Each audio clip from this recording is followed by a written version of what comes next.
Sir, sino po sila, sir? My name is Brian Lavarias from Fairview. From Fairview, mga auto. Boss Bray, anong auto itong dala natin, Boss Bray? Ang dala ko ngayon is Nissan Almera top of the line. 1.0 turbo na siya. Ito, usapang turbo. Ito, ano si mga auto. Talagang nagandahan tayo sa itsura na itong Almera ni Boss Brian. Boss Bray, syempre very curious ang mga auto natin. Paano po ba kayo nahilig sa pagkakotse, boss? Sige. Well, actually, pang ilang kotse ko na to. Nakahiligan ko talaga kotse nung natuto ko mag-drive ng 12 years old ako. Simula no, natuto ko mag-drive hanggang sa kahiligan ko na siya mag-kotse talaga. So, nag-try din ako ng motor pero kotse talaga. Kotse rin talaga, boss. Kumbaga, doon talaga yung love mo eh. Oo, nasa kotse talaga. Yun, blessed. Boss, syempre sa auto culture, okay lang ba? Check natin, loob, labas, makina, okay lang po? Sure, sige lang. Malinis naman yan eh. Okay, so tara, check na.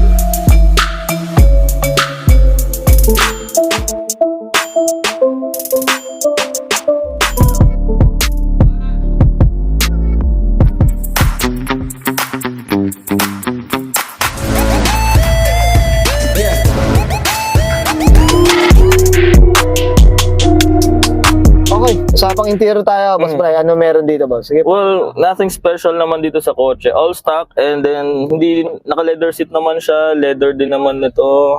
May CarPlay na rin tayo. So, all in all, okay rin naman. Hanggang likod, CarPlay, leather na rin. Leather na rin. Ito, boss, ito nabanggit mo ilang buwan pa lang to sa'yo, boss. Tama. Magdadalawang buwan pa lang to. If I'm not mistaken, 5K pa lang yung odo ko. Oh, grabe. Ay, 6K pala, sorry. Talagang branyong pa talaga eh.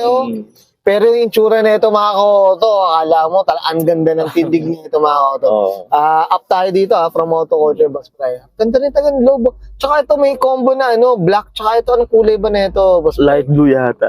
Parang ganun yung dating, no? Tsaka ang magandang feature pala dito, meron siyang, ano tawag dito, yung lalapag mo lang yung cellphone mo pag magcha-charge na May siya. charger na rin, So, hindi ko na kailangan ng cord, whatever. Wala na talaga. Ito nabanggit mo rin, boss, yung mga features ng Terra. Tama ba? Nandito na rin. Andito na rin. Ang wala lang dito is yung heater ng upuan ng passenger seat. Yun lang yung wala rin. Yan, sa mga naka-Nissan dyan, mga auto. Si Nissan lover, check na tong Almera na ganito. Yun, well said. Boss Bray, okay na tayo dito sa loob. Check natin labas. Okay na ba? Sure. Sige lang. Tough long battery. Tough and long. Okay, sa pang exterior tayo, Boss Bray. Ano meron dito? Alright, so simulan ko dito sa harap. So syempre, ito, universal chin, hindi pa nga maayos eh. Ano siya, galing Shopee lang din to, murahin lang yan. Wala namang masyadong upgrades dyan. Tapos, wala naman, stock lang din yung fog light, headlight, wala lang din, sticker, yun lang din dinagdag. Tsaka ito, boss, nabanggit mo, top of the line na kasi to, di ba? Top of the line na siya. So, wala na akong babaguhin dyan talaga eh. Si boss, ito, parang mga ka-auto, Boss Bray, ayoko nang Oo. may mga ganito mga, Diyos ko, mga modelo, di ba? Boss, ito sa kulay natin, curious ako, ang ganda ng kulay nito. Anong kulay? Ang kulay nito is gun metallic gray. Yeah, stock lang. Tulad ng nabanggit ko kanina, bago pa lang kasi siya. Bago pa lang din So, sige boss, dito tayo sa mags natin. sa mags natin, medyo may tama lang yan. So, CRK ito, na carbon fiber, tapos yun lang, naka 205/40 na 17s to na tires. Yan. Suspension pala natin. Suspension, naka air sus tayo from R-Works. Shoutout sa'yo, Boss Raymart. Thank you so much sa pag-build dito. Sana naman, R-Works. Let's go, let's go. Okay, yan, nakikita na rin natin nung nag-air sus na yan. Ang ganda ng tindig nito, mga ka-auto. Boss, ito, mga salamin natin, ano ba? Tinted, Actually, tinted to ng sobrang dilim. Tinanggal ko lang siya kasi para mas maganda yung tindig natin dito. Tsaka, hindi tayo babaero eh. Tsaka, mas malinis, no? Mas maganda. Ang pinaka-meaning ko talaga dito, bakit ako nagtanggal ng tint? Para yung mga ex ko na iniwan ako, makita nila ako sa loob na nakasakay sa jeep. Diba? Ay, boss, no comment ako dyan. Okay, ayun mga ka-auto. So, yun lang naman. Plus ito, naglagay lang din ako ng sticker lang din dito kasi dami nagtatanong, anong kotse ba yan? Ganyan. Hindi rin nila alam. Ayun mga ka-auto. Nagulat ako dito, Boss Bray, ha? Boosted to, mga. Turbo. 1.0 na turbo siya. Grabe. Sige, boss, dito tayo sa likod. Meron naman. So, ang tema ko lang kasi dito sa kotse na to is super clean lang talaga. Simple lang, pero sobrang linis. Pero linis lang no? Pero ngayon, hindi ko siya na-car wash, so sorry. Ito, binigla rin natin si Boss Bray. Kasi nakita natin ng kotse, yung ganda eh. Tsaka kakaiba, mga auto, Kumbaga ano siya. Ito boss sa muffler natin. Sa ano ba? muffler natin, nag-straight pipe lang ako dyan. Straight pipe hanggang catalytic lang yan. So, okay na rin yan. Straight pipe lang. Ganun. Oo, okay. Yan, well said.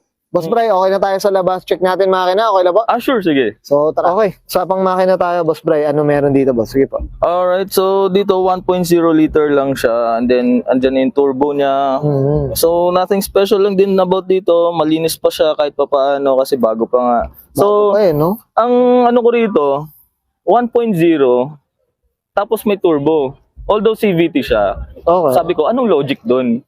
Anong logic doon? Sabi ko, ngayon, based on my research, kaya siya tinurbo para walang delay yung CVT niya. So, parang yung turbo niya is parang pampawala lang ng delay. Sa akin, sariling opinion ko lang yun, na ganun, based lang sa no? research ko yan. Di, pero sa 1.0, boss, pero nakaturbo ka, ang laki ng palo nung, boss. Oo, Kasi minsan pag sinabi natin 1.0, mga kauto, comment down below kayo di sa video ni Boss Bray. Pag sinabi 1.0, sa panahon namin, no, Oo. mabagal ang dating. Oo. Pero dahil 1.0 pero boosted siya, ang laki ng ano. Tapos ang dami pa nagsabi na 1.0 tas turbo, baka underpower yan. Pero hindi naman siya underpower. Okay rin, nagustuhan ko rin yung speed niya. Malaking tulong din talaga yung turbo. Malaking tulong din, Yung turbo rin talaga, boss. Ito, boss, syempre regarding consumption, maintenance, kamusta naman yung Almera natin? Ang consumption ng long drive ko, inabot ako ng 19.6 per liter, kilometer per liter. Pero pagka city driving, siguro mga nasa 13 or 13 kilometer per liter to 9 kilometer per liter. Ganun yung ano. Ganun yung range. Ganun yung range. Pero depende pa rin kasi sa tapak eh. Sa tapak. Pero since nung nag-straight pipe ako, syempre, masarap tapak-tapakan eh. Yun, pinakamababa ko na yung 9.6 km per liter. Yun, no. Oo. So may pagbabago rin. Depende na rin sa driving habit. Oo, driving habit talaga. Driving habit. Well said, mga kauto. Oo. Abangan natin tong itong Almera na ito ni Boss Bray rin talaga. Okay, boss, okay na tayo dito, boss? Oo. Ayan, okay yan guys, nakita natin interior, etc. Engine bay, syempre usapang Almera tayo mga kauto dito kay Boss Brian Laveria. So okay, Boss Brian, syempre ano tayo hindi mawala, shout out na tayo, boss. Give mo go. Alright, so big shoutout kay Boss Ray Martin ng R-Works sa pag-build ng suspension ko, ng airbags ko, airsus, whatever yung mga ganyan. Tsaka sa pagsasuggest ni Boss Ray Mart sa mga kailangan kong gawin dito. And then big shoutout din sa family ko na sinusuportahan din ako sa pagkokotse ko, yung mga ganyan-ganyan. So, yun lang naman. Wala na ako ibang... Abangan natin yung part na ito sa Almera ni Boss Brian. Ito, mga kabagas, syempre kasi hindi natin masyado nakikita ang Almera. Tama ba, Boss Brian? No? Oo. Ano tayo dyan, up tayo dyan sa mga naka-Almera dyan. Boss Brian, boss, okay na, boss? Alright, boss. Goods na. Okay, sige, Brian and Sir Brian Laverias para sa kanyang 2025, mga kauto, usapang Nissan Almera VL variant, usapang cream build, and this is